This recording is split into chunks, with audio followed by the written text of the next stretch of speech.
juu ya matokeo ya mchezo. Kuna malalamiko yanayoenda kwa mwamuzi, na mara nyingi katika malalamiko hayo tasema mwamuzi ameshindwa kutafsiri vizuri sheria 17 za mchezo zinazolinda mchezo wa miguu.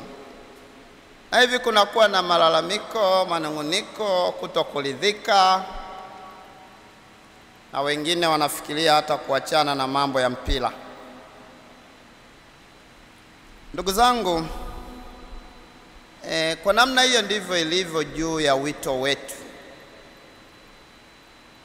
Jinsi tunavyoelewa wito wetu, pengine tunaweza tukawa tunashindwa kutafsiri kanuni za wito wetu. Unaishi maisha ya ndoa, lakini una manunguniko mengi, una huzuni nyingi. Kuna wakati unajuta eti kwa nini umekuwa mwanandoa. Hivyo hivyo wengine katika utawa, wengine katika upadre, hata kazi,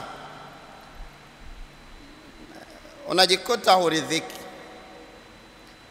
na unaweza ukaamua kuachana na hivyo vitu. Lakini ni kwa sababu tunashindwa kutafsiri kanuni za wito wetu. Katika somo la kwanza,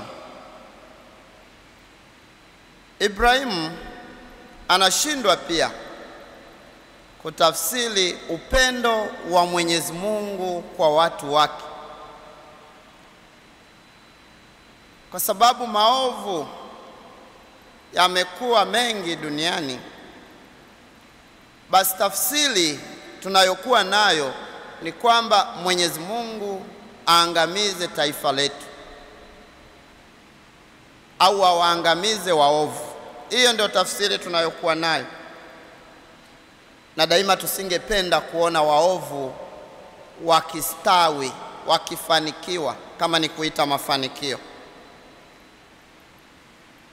Ndio hata mzaburi kuna sehemu anasema kinachoniuma zaidi, kisoma Zaburi, kwamba hata Mungu hana nguvu tena. Ndivyo tunavyotafsiri.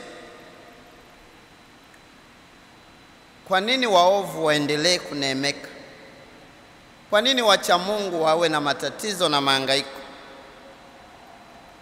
Lakini ndugu zangu, tunapotafsiri juu ya upendo wa Mwenyezi Mungu, tunaelewa kwa nini mtu mmoja mwema anaweza akawa sababu ya wokovu wa sisi wengine wote watenda maovu. Huruma ya Mwenyezi Mungu haipimwi kwa wingi wa matendo. Huruma ya Mwenyezi Mungu inapimwa kwa utayari wa usafi wa mtu anayemsikia na kumuishi Mungu katika mapenzi yake. Hivi ndugu zangu, wewe mmoja ukifanya bidii ya kuwa mwema, hata ulimwengu ukiwa unajawa uovu kiasi gani, itakuwa sababu ya huruma ya Mwenyezi Mungu kwa ulimwengu.